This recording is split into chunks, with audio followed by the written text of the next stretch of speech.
특징에 대해서 살펴보도록 하겠습니다. 물론 목재는 여러분들이 직접 뭐 만져보고 냄새도 맡아보고 눈으로 보고 이렇게 한번 쓰다듬어 보고 뭐 이런 오감을 사용해서 다 목재를 느끼셔야 되겠지만, 일단은 동영상으로 먼저 보시고 그 다음에 목공실에 내려와서 실질적으로 이렇게 체감을 하시면 될 것 같습니다. 그리고 깨알 자랑을 하자면 이런 소품도 굉장히 장난하죠. 이런 조명 같은 건데, 예전에는 이 파이프 조명이 좀 유행할 때가 있었거든요. 이것도 그냥 돌려서 끼우기만 하면 이런 모양 쉽게 만들 수 있어요. 여기다 전구 끼우고 나무판 대갖고 홈 파서 핸드폰 놓게 하고, 그 다음에 스위치를 좀 특이하게 했는데 이런 수도꼭지 스위치, 이거 돌리면 꺼졌다 켜졌다 하거든요. 이런 것도 있고, 그 다음에 목재를 조금 사용해서 이런 것들도 만들 수 있죠. 이런 나뭇가지들은 이 학교 앞에서 주워온 거거든요. 나무 주워와서 자르면 이런 모양 나오고, 이렇게 화병 여기다 꽂아줄 수 있게끔 화병도 만들 수가 있습니다. 자, 어쨌든 나무의 종류와 특징 살펴보도록 하겠습니다. 자, 우선 장점은 촉감이 우수하고 비중에 비해서 강도가 높다, 무게에 비해서 튼튼하다 라는 이야기고요. 그 다음에 실질적으로 만져보시면 알겠지만 촉감이 뭐 만졌을 때, 팔을 대고 있을 때 굉장히 느낌이 푸근하고 좋거든요. 그래서 어떤 분들은 요 식탁에 유리를 깔고, 뭐 원목을 사서 유리를 깔고 계시는 분들이 있는데, 유리는 차갑잖아요. 그래서 밥을 먹거나 가족들이 모여서 이런 거실에서 이렇게 이런 소파 테이블 위에서 이야기를 할 때 이 손에 닿는 이 느낌이 차가우면 그러니까 마음이 좀 식는 경향이 있습니다. 물론 겨우 그런 걸 가지고 뭐 그런 사소한 일에 라고 생각하실 수도 있겠지만, 요거는 뭐 제가 하는 얘기가 아니라 유명 건축가들이 다 하나같이 하는 이야기예요. 그래서 이런 식탁이나 가족들이 모이는 자리에는 원목을 두면 마음이 좀 넉넉해지고 오래 머물게 되고 소통도 잘 된다 라는 그런 연구 결과도 있고요. 그래서 원목을 그래서 많이 쓰게 되는 거죠. 오래 머물고 싶고 뭐 좀 마음이 좀 차갑지 않게 되는, 좀 따뜻하게 되는 그런 느낌이 있거든요. 여러분들도 뭐 같은 걸 느낄지 모르겠지만, 자, 그렇습니다. 그 다음에 가공성이 우수하죠. 톱날로 쑥 지나가면 잘리거든요. 그래서 뭐 철제나 돌이나 이런 것들은 자르려면 굉장히 많은 노력과 시간이 걸리고, 물론 철제도 그냥 쑥 자를 수도 있겠지만, 물론 자르는데도 오래 걸리지만, 이 절단기로, 산소 절단기 같은 걸 이렇게 쭉 자르고 지나가면 뭐 이렇게 조금씩 남거든요. 매끈하게 이렇게 절단이 잘 안 됩니다. 그래서 목재가 굉장히 가공하기가 우수하죠. 열 전도율이 작고 열 팽창률이 작다.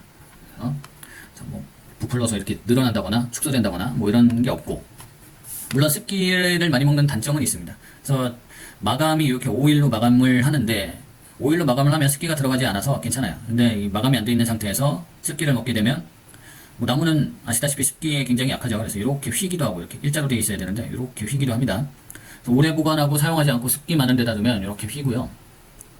그래서 조립을 해놓고 기름칠을 해놓으면, 오일칠을 해놓으면 괜찮아요. 괜찮습니다. 그건 단점이 되겠고, 그 다음에 열 전도율이 작죠. 여기에서 뭐 여기가 뜨겁다고 해서 여기가 뜨거운 게 아니죠. 열이 전도되는 것이 낮다, 작다. 단점은 불에 약하고 부식의 우려가 있다. 오래 냅두면 부식의 우려가 있는데 오일칠하면 뭐 괜찮습니다.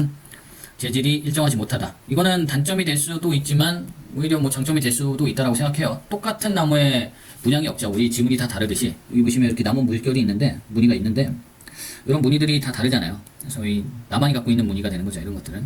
그리고 내가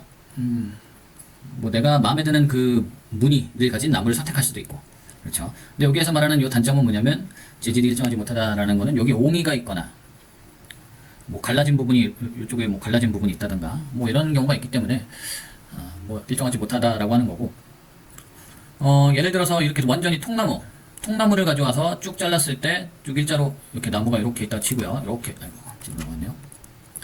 나무 기둥이 이렇게 일자로 있다고 쳤을 때 쭉 자르면 이런 모양이 되겠죠. 이런 모양이 되는데, 이런 모양 중에 만약 도마를 만드는 회사에서 이렇게 일자로 쭉 길게 한 3m 되게 되는 요런 긴 나무를 가지고 도마를 이렇게 잘라서 만들려고 할 때 반도 안 나온다. 왜냐면 옹이가 있고 갈라지고 뭐 이런 부분들이 있으니까. 그래서 일정하지 못하다. 수축으로 인한 치수나 형태가 변한다. 그래서 아까 얘기했듯이 이렇게 쭉 휘는 부분들, 그런 것들을 얘기하는 거죠. 그래서 가공이 되기 전에는 뭐 이런 단점들이 있습니다. 그래서 목재를 주문하고 보관을 잘 해야 되겠죠. 보관을 잘 못하면 좀 많이 휘어요. 우리 목공실이 약간 반지하 형태이기 때문에 한쪽 벽면이 그 지하거든요. 땅하고 접해 있기 때문에 굉장히 습해요. 모공실로 쓰기에는 굉장히 안 좋은 환경이라고 볼 수 있는데, 그래도 뭐 잘 관리를 해서 뭐 사용을 하고 있습니다. 자, 목재의 종류와 특징하고 있는데요. 일단 두 가지 종류로 나누자면 요 하드우드하고 소프트우드로 나눌 수가 있어요. 하드우드는 뭐 말 그대로 단단한 나무가 되겠죠. 성장이 느리고 밀도가 높아요. 무겁기도 하죠. 단단한 대신에 무겁다. 내구성이 강해 단단하고 가격대가 높은 편. 화렵수 나무들이 하드우드에 속하게 됩니다. 그래서 이 등급이 나눠져 있는데 이 등급이 뭐 가격하고 같은 건 아니에요. 그래서 흑단 로즈우드가 1등급, 2등급 월넛, 체리, 마호가니 뭐 이렇게 있는데 이 중에서 월넛이 아까 처음에 보여드렸던 여기 있네요. 여기 까만 나무가 되겠고 이게 가구 만들 때 굉장히 고가의 나무입니다. 제일 비싼 그런 나무가 되겠고요. 같은 등급이지만 체리는 같은 하드우드라도 체리는 좀 가벼운 편이에요. 좀 가볍고 단단하긴 단단한데 이 중에서는 그나마 가볍고 가격도 월넛보다는 저렴하고 그래도 뭐 괜찮은 나무라고 생각을 합니다. 그래서 오크도 굉장히 고급 나무에 속하고요. 애쉬, 물풀의 나무, 자작나무, 그 다음에 비치, 엘름, 엘더, 메이플도 많이 쓰고요. 비치도 많이 쓰죠. 비치도 많이 씁니다. 고무나무, 제일 많이 쓰는 게 고무나무고, 여러분들 가구집에 가보면 이 고무나무로 만든 요 가구를 제일 많이 볼 수 있어요. 왜냐면 그나마 제일 가격대가 살 수 있을 만한 가격대고, 그 다음에 가구집에서도 이런 뭐 월넛, 이런 이 오크 이런 가구는 볼 수가 없습니다. 거의 너무 비싸니까. 또 괜히 전시해놨다가 막 흠집 생기고 이러면 좀 뭐 타격이 있으니까요. 그래서 고무나무 제일 많이 보실 수가 있고, 고무나무는 이렇게 생겼고요. 뭐 원체 큰 나무가 없어요. 그래서 이렇게 조각조각 이렇게 붙입니다. 이따가 그 집성목에 대해서도 설명을 하겠지만, 이게 고무나무 뭐 굉장히 무거워요. 우리도 이거 쓰다가 여학생들이 많은데 이거를 들고 뭐 왔다 갔다 하기가 너무 힘들더라고요. 그래서 편백나무를 많이 쓰고 좀 가볍거든요. 편백나무는 요 소프트우드에 해당을 하고, 여기 있죠? 히노키, 편백, 6등급 나무, 삼나무, 히노키. 삼나무보다는 히노키가 비싸고 편백이 비싸고, 레드파인, 미송, 스플러스 이렇게 되어 있습니다. 자, 소프트우드는 침엽수로 성장이 빠르지만 밀도가 낮고 가볍고 가격대가 저렴하다. 여러분들이 뭐 쓰기에는 이게 더 뭐 낫습니다. 이 중에서 가장 뭐 그나마 좀 비싼 거는 편백나무가 되겠고요. 향이 굉장히 좋죠. 피톤치드를 많이 함유하고 있고요. 그 다음에 요 히노키보다 피톤치드가 훨씬 더 많은 게 캄포나무. 캄포나무로 동화를 좀 많이 만드는 편이죠. 자, 목재 종류하고 특징하고 있습니다. 제제목이라는 것은 뭐냐면 통나무를 그냥 완전한 통나무를 일자로 그냥 쭉 자른 거예요. 이렇게 되는 거죠. 큰 통나무를 이렇게 푹푹 자르니까 이렇게 거칠게 나오는 거고, 이게 통짜예요. 여기에서부터 여기까지 원래 나무였던 거죠. 이렇게 둥글게. 그 중에 여기만 잘라낸 거고, 이게 제제목이고, 여기 오타가 있네요. 통마무가 아니라 통나무입니다. 크게 잘랐기 때문에 이게 굉장히 비싸죠. 왜냐면 나무가 이만큼 커야 되고, 그 다음에 몇 장 안 나오죠. 나무는 동그랗기 때문에 가운데 있는 것만 제일 크게 이렇게 나오고, 그 옆에 거는 요만할 거고, 그 옆에 거는 뭐 요만할 거고, 점점 작아지니까요. 그래서 요 끝에 있는 거는 요만하고 가운데 있는 거는 이만하겠죠. 이게 몇 장 안 나오기 때문에 뭐 굉장히 비싸죠. 이거 지금 월넛으로 만든 우드 슬랩인데 이런 거는 500에서 1000만 원 사이 받을 수 있습니다. 요 길이를 정확하게 모르니까 길이에 따라 다른데 뭐 굉장히 비싼 나무입니다. 자, 그 다음에 집성목이라는 거는 붙인 거죠. 여기 잘 보이게는 사진을 가져왔는데요. 아까 고무나무처럼 크게 자라지 않는 나무이기 때문에 이렇게 조각조각 붙여서 크게 만든 나무입니다. 여기도 이렇게 조각조각 붙인 거고요. 그 다음에 요 붙일 때 이렇게 손가락 모양으로 이렇게 붙인 자국들이 보이는데요. 이런 것들이 핑거. 그래서 위에 이런 게 있으면 탑 핑거, 손가락 모양이라서. 그 다음에 옆에 있으면 사이드 핑거 방식이 되겠습니다. 그 다음에 여러분들이 제일 뭐 흔하게 볼 수 있는 게 MDF. 톱밥을 접착제랑 섞어서 압착해서 이렇게 매끈하게 만든 거고요. 보통 이대로 그대로 쓰지 않고 여기다가 필름을 붙여서 사용을 하죠. 싱크대, 뭐 여러분들 그 집에 있는 그 벽 중에 필름지 붙어져 있는 거, 거의 다 이런 겁니다. MDF. 톱밥으로 만든 거기 때문에 가격대가 굉장히 저렴하고, 필름을 붙여서 사용을 하고, 대신에 포르말데이드, 발암물질이죠. 이게 약간 있습니다. 이게 있고, 그 등급에 따라 E0에서 E2로 나누는데, 네, 이거 E2 이런 거 쓰면, E2를 쓰는 게 아니라 이건 아예 판매를 안 됩니다. 우리나라에서는 판매가 안 돼요. 발암물질이 심하게 많이 나오는 제품들은 우리나라에서 판매를 못하게 되어 있고요. E0, E1 이렇게 판매를 하고 있고요. 자, 그 다음에 파티클보드, 이것도 많이 봤죠? 여러분들 이거 나무가루에 착재를 넣어서 압축해서 만든 거, 이런 것들. 요것도 요 위에다가 요 면에다가 필름지 붙여서 많이 사용을 하죠. 이것도 싱크대 뭐 이런 데 많이 들어가고, 그 다음에 합판, 원목을 얇게 켜서 여러 겹으로 붙인 것, 합판 이런 거 많이 봤죠. 그 다음에 OSB, 하급 목재, 얇고 평평하게, 여기 목재 조각들이 보이실 거예요.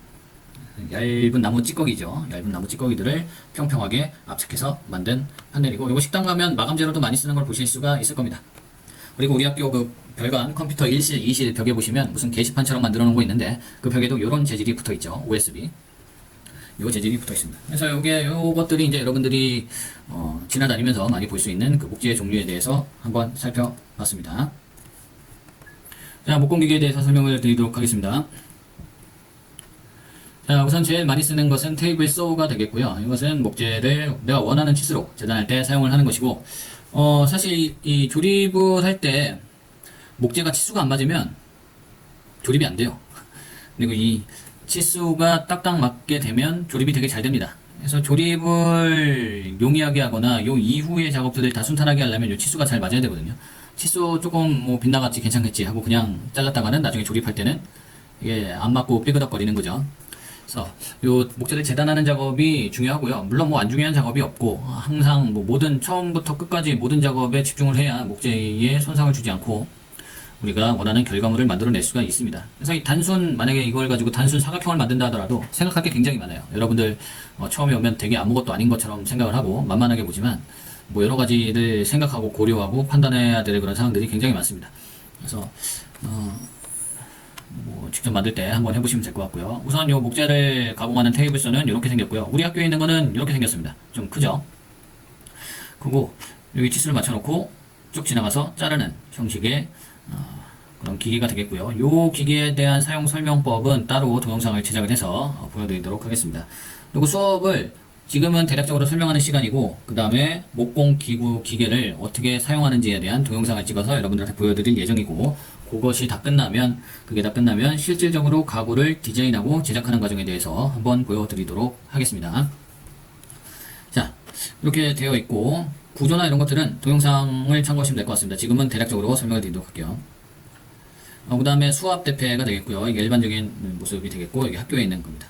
그래서 이렇게 손으로 쭉 밀고 지나가면 나무를 고르게 평탄하게 일자로 평평하게 맞춰주는 역할을 하게 됩니다. 이것도 동영상이 제작되어 있고요. 그 다음에 이것은 자동 대패. 그래서 처음에 우리가 나무를 주문하게 되면 이런 형태거든요. 이게 이런 형태인데 여기가 너무 거칠거칠하고 큰 톱으로 통나무를 그냥 잘라내는 형태이기 때문에 굉장히 거칠어요. 톱 자국이 막 이렇게 있는 게 보이실 거고요. 그래서 이것을 한쪽 면을 둘 다 울퉁불퉁하고 이게 수평도 안 맞고 한쪽 면을 수압 대패로 이렇게 매끈하게 만들어준 다음에 나머지 한 면은 요 수압 자동 대패에 넣어줘서 맞춰주는 거죠. 이 둘 다 수압 대패로 밀면 되지 않겠느냐 이렇게 생각하실 분들도 있겠지만 그렇게 되면 어떻게 되냐면 나무가 이렇게 잘못 그렸는데 이렇게 사각형으로 돼야 되는데 수압 대패로 양쪽 면을 밀게 되면 이렇게 대각선으로 이렇게 되는 경우가 있거든요. 이렇게 평평해야 되는데 이렇게 갈려요. 그럼 한쪽 면이 만약에 이렇게 한쪽 면을 수압 대패로 울퉁불퉁한 면을 갈게 되면 이게 울퉁불퉁했을 때 갈게 되면 이렇게 될 수도 있겠죠. 말씀드린 대로 대각선으로. 그러면 얘를 뒤집어서 요 자동 대패에다가 넣어주면 요 나머지 면을 이렇게 깎아주는 거예요. 여기를 깎아주는 게 아니라 다시 수압 대패로 밀었을 때 이렇게 하고 여기가 울퉁불퉁하고 기울어져 있어서 여기가 잘리고 이렇게 선이 만들어진다면 이 잘린 부분을 밑에다가 두고 위에 부분을 자동 대패로 밀어서 이렇게 깎게 되는 거죠. 그럼 이렇게 이 부분을 사용하게 되는 거예요. 지금 좀 과장해서 그렸지만 이론적으로는 이렇다는 얘기죠. 만약에 이거를 수압 대패로 자르면 이렇게 될 수도 있는 거고 뭐 모양이 이상해질 수 있습니다. 그래서 한쪽 면은 수압 대패, 한쪽 면은 자동 대패로 가공을 하게 됩니다. 자, 그 다음에 밴드소인데요. 밴드소는 곡선 모양을 내가 원하는 대로 가공할 때 사용을 하고요. 여기에서는 직선도 가공을 하는 모습을 보여주고 있는데 물론 뭐 되게 고급 기계를 사용해서 이렇게 자르면 직선도 잘 될 수도 있겠죠. 근데 직선은 테이블소로 사용을 해야 하는 것이 빠르고 편리하고요. 가공도 잘 되고 대부분 이렇게 곡선, 그리고 우리 학교 거는 이렇게 직선 잘라도 좀 직선으로 안 갑니다. 좀 뭐 안 좋은 거는 아닌데 뭐 되게 고가가 아닌 이상은 이렇게 일직선으로 쭉 자르는 거는 힘들고요. 기계 특성상 이게 좀 흔들려서 잘리게 되고요. 이렇게 보통 이렇게 곡선 가공할 때 사용을 하죠. 도마를 그냥 사각형 모양을 만든다기보다도 이런 보고 모양으로 자르고 싶을 때 이렇게 둥글게 요 나무를 돌려가면서 요 밴드소를 이용해서 모양을 내줄 수가 있겠습니다. 2차원적인 곡선이 가능하게 해주는 2차원적 곡선을 가능하게 해주는 그런 기계라고 생각해 주시면 되겠죠. 자, 그 다음에 탁상 드릴은 뭐 말 그대로 구멍을 뚫어주는 기계가 되겠고요. 물론 수건구도 있죠. 손으로 뚫을 수도 있는데 손으로 뚫게 되면 구멍이 이렇게 들어가기도 하고 이렇게 일자로 넣어야 되는데 뭐 물론 저렇게까지는 안 쉬겠죠. 뭐 이렇게 어쨌든 옆으로 휘어서 들어가는 경우도 있고 딱 정확하게 일자로 쭉 가지는 않습니다. 그래서 이런 탁상 드릴로 사용하게 되면 정확하게 수직으로 구멍을 타공할 수가 있겠죠. 또 편하기도 하고 잘 되기도 하고 그다음에 샌더. 면을 부드럽게 가공해주는 역할을 하는데요. 이게 이 샌드페이퍼를 부착해서 쓰는 형태이고, 이걸 숫자가 낮은 것부터, 우리 학교에서는 보통 220부터, 가공되어져 있는 나무는 220부터 보통 시작을 하고요. 220, 그다음에 320, 400까지 보통 샌딩을 합니다. 이 샌딩하는 게 굉장히 어렵고 힘들고 뭐 단순 반복 작업이기 때문에 굉장히 힘들어요. 그래서 목공 재밌어 하다가도 요 샌딩 하다가 너무 지루하다 해서 그만두는 분들이 대부분입니다. 사실은 이 샌딩을 또 생각보다 굉장히 오래 해야 되거든요. 이 기계로 함에도 불구하고 굉장히 좀 단순하지만 하기는 쉽지 않은 작업입니다. 라우터 이런 모양으로 목재를 가공하는 거죠. 이 라우터 날이 있는데 이 날 모양에 따라서 이렇게 가공 모양이 이렇게 생기는 것이죠.